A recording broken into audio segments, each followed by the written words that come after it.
Question number 5. A kite is flying at a height of 60 meter above ground. इतनी ऊंचाई पर एक पतंग उड़ रही है.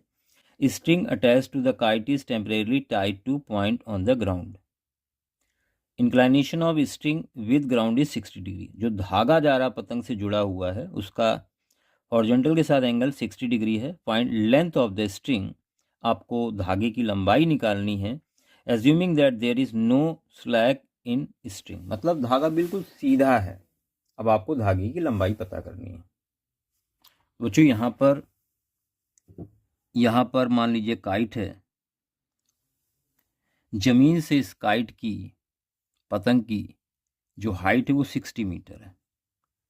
धागा इस तरह से होगा तिरछा, ए बी और सी. धागा AC है, आपको AC की लेंथ पता करनी है और ये जमीन के साथ एंगल बना रहा है 60 डिग्री. बच्चों यहाँ पर आपको हाइपोटेन्यूज पता करना है जबकि परपेंडिकुलर आपको पता है. तो यहाँ पर हमें लेना होगा रिलेशन किसका, साइन का. इन ट्रायंगल CAB आप लिखेंगे सिंस साइन थीटा होता है perpendicular upon hypotenuse, therefore sign 60 degree is equal perpendicular 60 है और AC. बच्चों साइन 60 की वैल्यू यहाँ पर √3/2 होती है. देखिए इसके शॉर्ट्स डाले हुए हैं. इन वैल्यूज के कैसे आप आसानी से लर्न कर सकते हैं, आप एक बार देख लें उनको. 60 upon AC, therefore AC is equal, ये 120 हो जाएगा अपॉन में √3 आएगा, ये नीचे ये ऊपर. यहाँ रेशलाइजेशन कर लें क्योंकि रूट वाली वैल्यू नीचे नहीं होनी चाहिए. तो 120 √3 अपॉन 3. तो बच्चों यहाँ पर AC आपको कितना मिल जाएगा, 3 4 जा, तो AC आपको मिल गया 40 √3 मीटर. तो देखिए यहाँ पर आपने धागे की लंबाई पता कर ली है 40 √3 metre. Question number 6. A 1.5 meter tall boy is standing at some distance from 30 meter tall building. Angle of elevation from his eyes to top of building increases 30 degree to 60 degree as he walks towards the building. Find the distance he walked towards the building. तो चलिए start करते हैं question number 6. बच्चों यहाँ पर आपसे बोला गया है एक बच्चा है जिसकी हाइट 1.5 मीटर है. ये बच्चा है और ये 1.5 मीटर टॉल है. A और B नाम दे देते हैं. Standing at some distance from 30 metre tall building, और एक बिल्डिंग है इसकी हाइट 30 मीटर है और इसको नाम दे देते हैं C और D. आपसे बोला गया है angle of elevation from his eyes. जब ये टॉप को देखता है तो एंगल 30 डिग्री है. एंगल ऑफ एलिवेशन मतलब नीचे से ऊपर देख रहा है, तो ये एंगल 30 डिग्री है.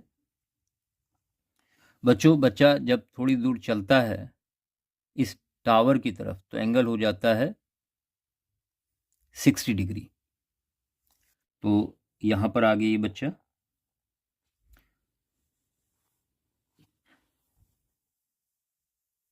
अब यहाँ से एंगल हो जाता है आपका 60 डिग्री.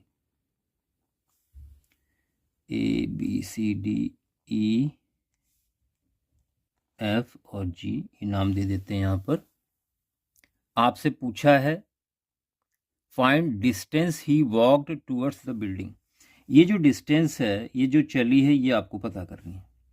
सपोज कर लेते ये डिस्टेंसेस x और y हैं. अगर ये x है तो ये भी x होगा, ये भी y होगा. तो यहाँ पर लिख लेते हैं let BG is equal x metre and GC is equal y metre. बच्चों यहाँ पर ये 1.5 है तो ये भी 1.5 होगा, ये भी 1.5 होगा, तो ये हाइट कितनी बचेगी? तो 30 में 1 माइनस हुआ 29, 28.5, ये बचेगी 28.5। तो यहाँ लिख लेते हैं DE इज इक्वल होगा 30 माइनस 1.5 यानी 28.5 मीटर। दोनों ट्रायंगल एक एक करके लेने होंगे। In triangle DFE, in triangle DFE बच्चों परपेंडिकुलर बेस में रिलेशन तो tan थीटा होता है, tan theta is equal perpendicular upon base, therefore tan 60 is equal 28.5 upon में होगा y। तो बच्चों यहां पर हम लिख सकते हैं tan 60 √3 होता है इज इक्वल 28.5 अपॉन y।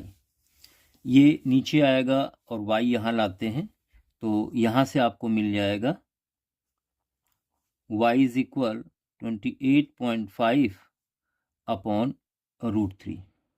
देखिए यहाँ पर √3 अपॉन में है तो रेशनलाइजेशन कर लिया जाए, √3 से ऊपर नीचे मल्टीप्लाई कर लिया आपने।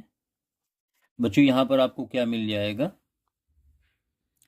Therefore y is equal 28.5 √3 upon 3, √3 into √3 root हट जाता है तो यहाँ पर आ जाएगा 3 9 जा और 3 5 सा √3 मीटर।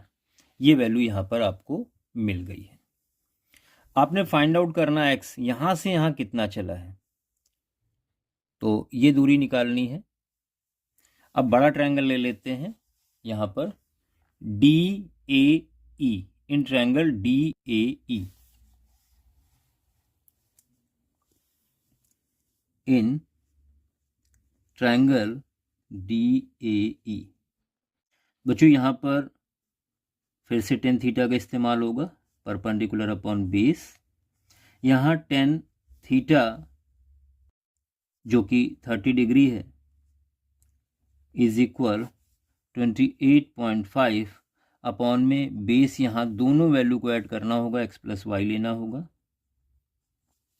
tan 30 की वैल्यू रखेंगे यहाँ पर 1/√3 इज इक्वल 28.5 और अपॉन में x प्लस y की वैल्यू रखेंगे 9.5 √3।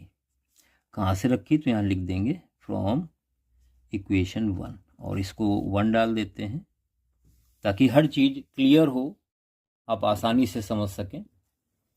बच्चों इसके बाद क्रॉस मल्टीप्लाई करेंगे तो x इज इक्वल आप x प्लस 9.5 √3 इधर आएगा is equal 28.5 √3। Therefore x is equal, ये वैल्यू इधर आके माइनस होगी तो 28 में 9 माइनस होगा, 19 बचेगा, 0.5 माइनस हो जाएगा तो x इज इक्वल 19 √3 मीटर। ये दूरी उसने तय की है जब एंगल 30 से चेंज हुआ है 60 में। Question number 7, from a point on the ground angles of elevation of bottom and top of transmission tower fixed at top of 20 meter high building are 45 degree and 60 degree respectively. Find height of the tower. आपको tower की height पता करनी। चलिए start करते हैं question number 7। From a point on the ground, ये देखिए यहाँ ग्राउंड पे एक पॉइंट है, इस पॉइंट को ले लेते हैं A. Angle of elevation of bottom यानी नीचे से ऊपर देखा जा रहा है। एक बिल्डिंग है जो कि 20 मीटर है हाइट की और इसके ऊपर एक ट्रांसमिशन टावर लगा हुआ है ABC, BC बिल्डिंग है और यहाँ पे टावर लगा है CD। अब आपसे कह रहा है यहाँ से इसके बॉटम का, ट्रांसमिशन टावर जो लगा इसके बॉटम का जो एंगल बन रहा है, नीचे से ऊपर देखा जा रहा है, ये 45 डिग्री है।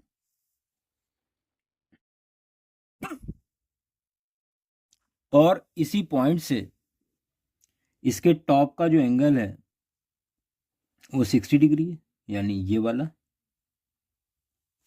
बच्चों आपसे कह रहा है टावर की हाइट निकालो। टावर की हाइट को सपोज कर लेते हैं h और इसको सपोज कर लेते हैं x। तो यहां लिखेंगे let height of tower be x metre and AB is equal x metre.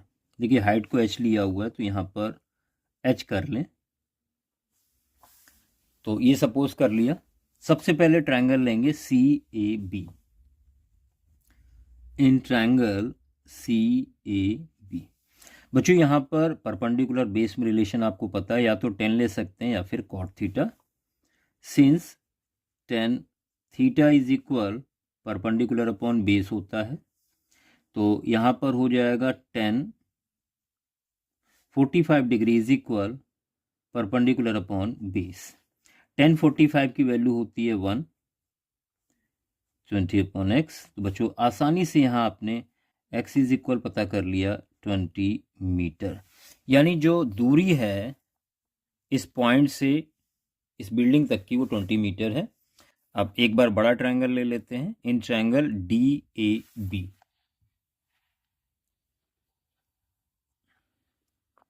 In triangle DAB बच्चों यहाँ पे भी हम सेम tan थीटा का ही इस्तेमाल करेंगे, परपेंडिकुलर अपॉन बेस।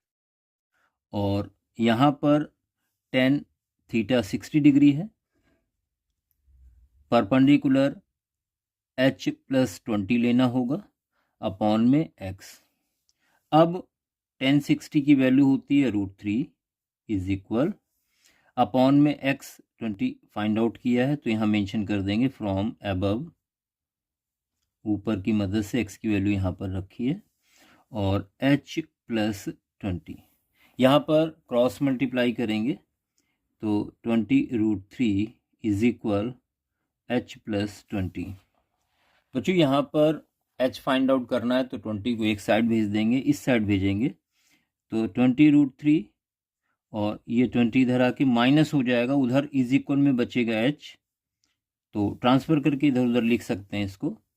तो यहाँ पर h इज इक्वल 20 कॉमन लिया, √3 - 1 मीटर, और यही फाइनल आंसर होगा, उस टावर की हाइट होगी। तो बच्चों आसान सा क्वेश्चन था।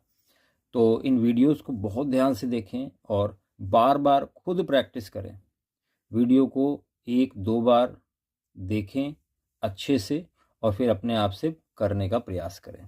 आपको सारी चीज़ें बहुत आसान लगने लगेंगी। धन्यवाद।